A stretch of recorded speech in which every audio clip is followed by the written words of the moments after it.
Hello and welcome to the OCVarsity Gridiron Extra. This is our CIF Finals Recap Edition.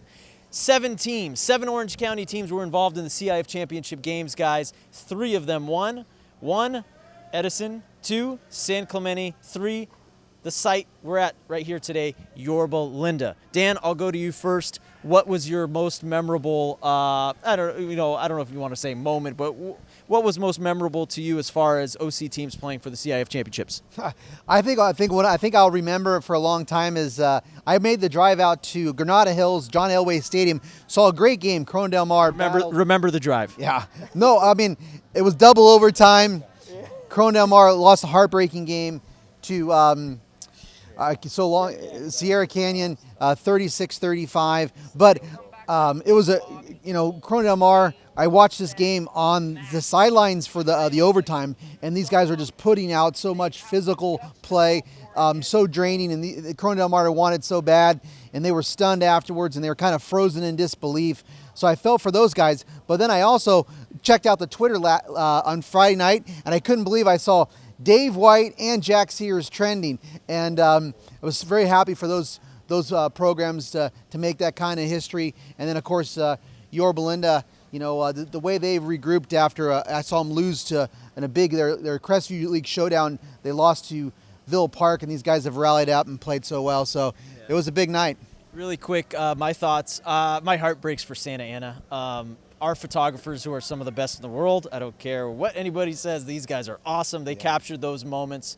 Check it out on OCVarsity.com. I mean, my heart breaks for those kids from Santa Ana and some of the other kids in Orange County who didn't get a chance to win CIF. But hey, guys, you guys made it to the final game, so that is awesome. If you're playing in December, you had a great year.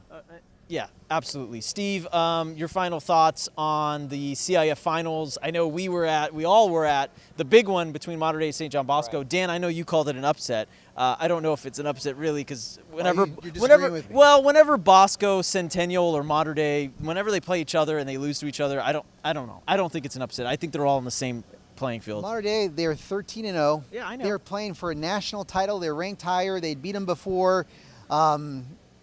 I didn't expect them to really get out of that game. I mean, by the third quarter, this thing was over. Yeah, it wasn't competitive. I think on the rankings, the seedings, and what they had shown this year, that was a surprising outcome.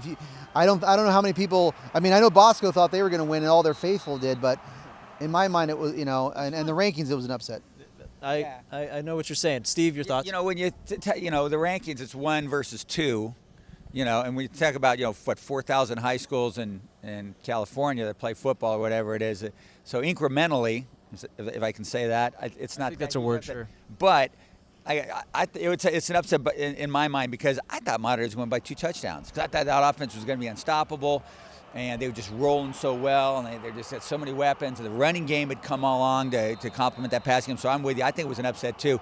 But man, if anybody could come up with a cool game plan, it would be Jason Negro, the coach of Bosco. And he came up with one, and one word to describe what Bosco did was overpowering. They overpowered those guys. The offensive line just dominated for Bosco. Defensive line did its thing too. There wasn't too many opportunities for Mater Dei. Like once you got past the defensive line to go for further yards, the linebackers are plugging. It was textbook stuff.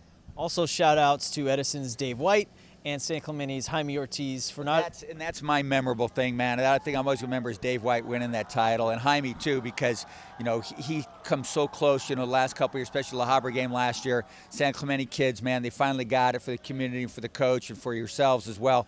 And then doing that thing for Edison, they win for White on people's armbands and stuff like that. It was so cool to see Dave White get that win. We're supposed to be really objective and not pull for people and get the heartstrings tugged and stuff like that. Screw it, man. I'm really happy Dave White won that thing the other day. Yeah, we're supposed to be robots. I don't know. Is there blood in my veins? Go ahead, Dan. And I was, it's great to see Jack Sears. I just really feel like he put all his potential together, and as a guy that's had a microscope on him, a lot of pressure. We heaped some more pressure on him, as saying he's the #1 player in the county this year in the Hot 150 way back when. And it was just the way he's played just marvelously. I think that USC's got to be so excited. I think there's a big future going for Jack Sears, and Now he's a historic quarterback at San Clemente. And for a high school kid to handle that kind of stuff with grace that's pretty impressive. Jack Sears impressed the heck out of me, man. Big time players make big time plays Yes, sir. and big time games, and that was Jack Sears. Yeah. State championships are coming along, guys. Make sure to check out OCVarsity.com. We're previewing everything you need to know about all our Orange County teams. Thanks to Steve Fryer. Thanks to Dan Albano. I'm Jonathan Khamis, and thanks for watching.